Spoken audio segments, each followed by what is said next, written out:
Are you ready?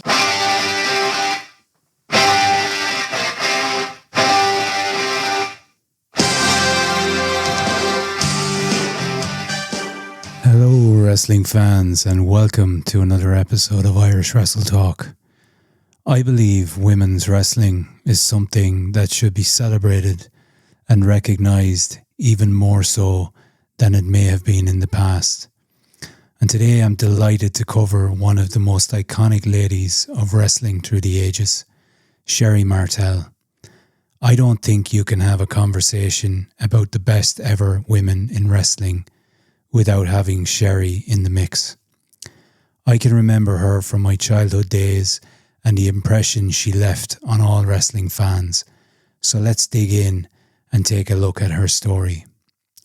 Sherri Martel was born Sherri Lynn Russell on February 8, 1958 in Birmingham, Alabama, and she was a real trailblazer in the world of professional wrestling. She grew up enjoying basketball and did some track and field also, and she was surrounded by a turbulent household atmosphere, but like many others in the same position, she managed to find solace in watching wrestling. And this had her dreaming of perhaps one day stepping into the ring herself. Her passion for the sport grew as she admired female wrestlers like the legendary Fabulous Moolah and took inspiration from their strength and talent and how they were able to coexist in an industry heavily dominated by males. Her mum took Sherri and her sister to some wrestling events in Mississippi after giving them an option of either wrestling or ice skating, and witnessing the events up close only made Sherri more determined to pursue this as a viable career. Around about 1974, Sherri approached Grizzly Smith, a well-known guy in the industry and also father to Jake the Snake Roberts, looking for some advice on becoming a wrestler, where he quickly dismissed her and her young age, telling her to come back in the future when she was an adult. But this didn't put her off, and being the strong-willed lady she was, she continued to pursue this line of work and proved the doubters wrong. So, determined to pursue her dream, she sought training with Mr. Personality Butch Moore in Memphis, Tennessee, and took the name of Sherri Martel, and then trained with Fabulous Moolah for a spell afterwards. And Moolah's rigorous training program was renowned for its intensity and discipline, and Sherri's resilience shone through as she developed and perfected her skills. Moolah encouraged her to change her name, and she adopted the name Sherri Martel. She debuted in 1980 in Memphis wrestling, and her early career saw her working in various territories where she began to make a real name for herself. In 1981, Moolah also sent her overseas for a stint in Japan, and various reports suggest Sherri was a fan of the nightclubs and had a bit of a taste for partying, resulting in Moolah getting rid of her and kicking her out. But to be fair, in wrestling, especially in those days, who didn't enjoy a good night out? And following this, she went back to Tennessee, where she met Jim Cornette and was managed by him. She also picked up an injury here during a mixed battle royal, which saw her temporarily stepping back from in-ring action and focusing more on management for the likes of Tom Pritchard and Pat Rose. Larry Zbyszko helped her join the AWA in the mid-1980s, and she quickly became a top competitor in the women's division. In 1985, she won the AWA World Women's Championship by defeating Candy Devine. Her reign as champion was notable for her in-ring ability and her dynamic personality, which made her a standout performer and a real attraction. In the AWA, Sherri once again began managing male wrestlers, and this became a significant part of her legacy. Her work with Playboy Buddy Rose and pretty boy Doug Summers showcased her versatility and ability to enhance the storylines she was involved in.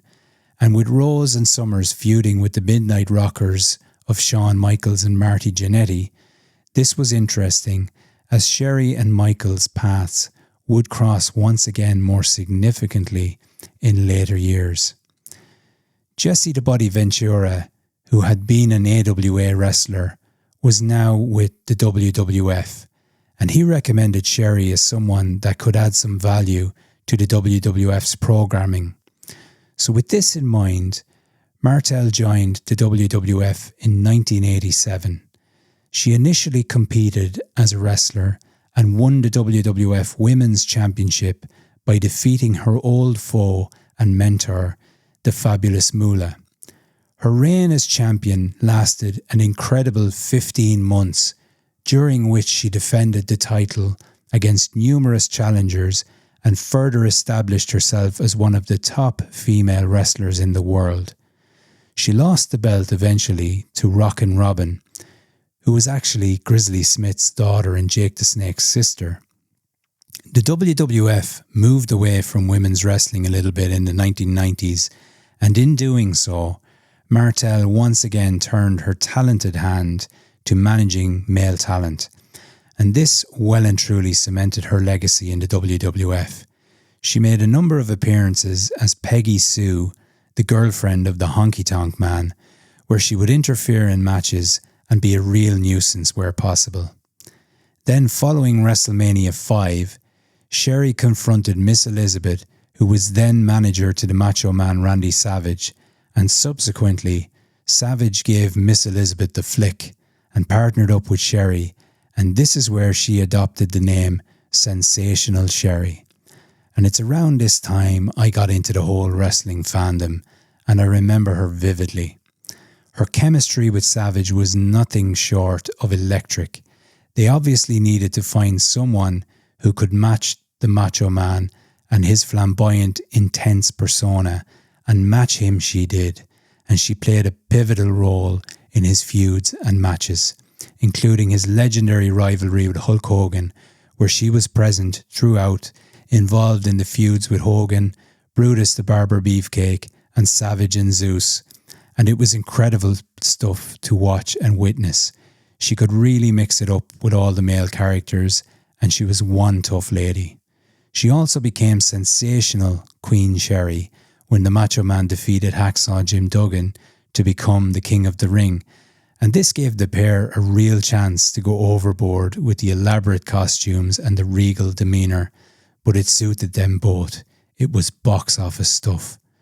Let's have a listen to some of the craziness between herself and Savage. To the American dream, Dusty Rhodes, a man in my position can never afford to look ridiculous in you and yours. Sam Fire did it to the Macho King, and you're even gloating about it. Yeah, something like this could never be forgotten, and yours are in trouble now. Sam Fire, you rolled me, you touched me. I didn't even know what was behind me, but the next time we have contact, I'm gonna treat you like common folk, and you the dream. You, the Macho King, says that you're in trouble now, past the danger zone. What? I want to tell you something right now. You say something to Sapphire right now, the humiliating Royal Rumble. You say something to her right now. Sapphire! You're gonna be mine! I'm gonna be on you like black on inner tube! Shut up! No! That's not good enough! We're gonna get you! Absolutely incredible intensity. Amazing stuff. And in 1990 at WrestleMania 6, Sherri and Savage lost a mixed tag team match to the American Dream Dusty Rhodes and his partner Sapphire, who had Miss Elizabeth in their corner and interfered in the match, costing Sherri and Savage. Their shenanigans continued into 1991, and at WrestleMania 7, following a retirement match between Savage and the Ultimate Warrior, which Savage actually lost, Martel turned on him and began beating him and berating him, and was only stopped when Miss Elizabeth came to his rescue. And this led to Sherri getting involved with the $1 Million Man Ted DiBiase, and they went together like a hand in a glove, and she managed him until 1992, adding her special talents to his pompous, villainous behaviour. And in 1992, she was paired with the Heartbreak Kid, Shawn Michaels, and she played her part in his iconic theme music. Actually, let's have a listen. I think he's cute. He's so sexy. He's got the look that drives the girls wild. Got the moves that really move me. He sends chills up and down my spine. Just my sexy boy. He's not your boy toy. He's just my sexy boy. He's not your Brilliant, iconic. What a hit. She worked with Michaels then during his feud with Marty Jannetty and played the part really well with being an obsessively in love character with his arrogant, cocky persona. And at the Royal Rumble in 1993, she turned face, turning on Michaels, and this was to set up a run with Jannetty, which actually didn't go anywhere, unfortunately, due to Jannetty departing the company shortly after for various different reasons. And she then went on to work with Tatanka and feuded with Luna Vachon and Bam Bam Bigelow before being released from the WWF. And there's various rumours as to why she was released, citing drugs and other things. But she went on then to do a little work following this in USWA, teaming once again with Savage, and then in Smoky Mountain Wrestling, where she competed in a few intergender matches with the likes of Cornette and others. Sherri Martel then joined World Championship Wrestling, where she continued to leave her mark, and she debuted as Sensuous Sherri. The WWF had trademarked the Sensational Sherri, and declared she needed a man that could lead her to the WCW World Heavyweight Championship. So she went on to manage Ric Flair and played a crucial role in his feuds with top stars like Sting and Hulk Hogan. Her alliance with Harlem Heat's Booker T and Stevie Ray was particularly notable, as she helped elevate the team to prominence in the tag team division. She really was one hell of an asset to anyone she worked with, bringing them plenty of success. During her time in WCW, Sherri continued to showcase her versatility and ability to adapt to different roles, whether as a manager, wrestler, or commentator, and she brought an unparalleled energy to her performances. In 1997, she got fired from Harlem Heat and spent a little time in IWA Mid-South, capturing gold here by defeating Debbie Combs, and she also worked a bit in the Apocalypse Wrestling Federation. She appeared on the infamous Heroes of Wrestling pay-per-view, and seriously guys, go check out the Heroes of Wrestling pay-per-view, and a couple of other bits as well. In the year 2000, she returned for 3 TV appearances with WCW at Sold Out 2000 as a spectator for the Benoit versus Sid Vicious match. And then she had a match against Medusa on an episode of WCW Thunder, followed by a match with Mona, losing both matches.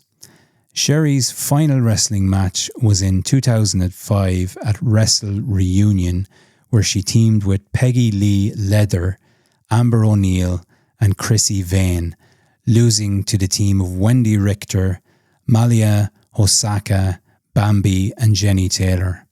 And following this, she appeared once again in WWE in a storyline involving Shawn Michaels and Kurt Angle in advance of their WrestleMania 21 clash, and sang the original theme song for Michaels, but this time with Angle, changing the lyrics to Sexy Kurt.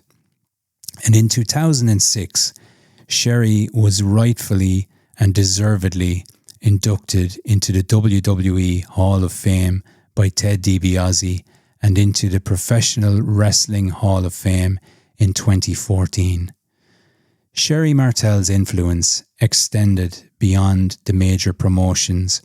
Her contributions to wrestling were recognised with numerous accolades. Her legacy in professional wrestling is multifaceted, and as a wrestler, she was a pioneer who broke barriers and set new standards for women in the sport. As a manager, she was a master of storytelling and character work, enhancing the careers of the wrestlers she managed. When she was paired with a wrestler, it was inevitable that they would achieve success. That's how good she was. She was a beautiful lady, but a strong, tough individual who could mix it up with anyone, and a real one-of-a-kind in that regard. And like so many other stars of wrestling, Sherri Martel's personal life was marked by struggles and challenges. She battled addiction issues, which she candidly discussed in interviews later in her life. But despite these struggles, she remained passionate about wrestling and continued to make appearances at wrestling events and conventions. But deep down, she was a troubled soul. On June the 15th, 2007, Sherri Martel passed away at the age of 49 at her mother's home in McCalla, Alabama. Her untimely death, well before her time, was yet another tragic loss for the wrestling community, which mourned the passing of one of its most beloved and influential figures. Sherri transcended the business and was a prominent part of wrestling history. She paved the way for so many that followed afterwards and had so much more left to offer. She was a trailblazer for women in wrestling, proving that they could be every bit as important as their male counterparts. Her charisma, in-ring talent, and managerial skills were out of this world. Her memory is cherished by all who had the privilege of witnessing her remarkable career. Sherri Martel, one of the all-time greats in pro wrestling, and that goes without saying. Thank you once again, guys, for another trip into the time capsule, remembering yet another incredible name from the past in wrestling. And as ever, give me a like, follow, or subscribe if you enjoy the content, and I'll catch you again soon. And until next time, take care and remember to keep grappling with greatness.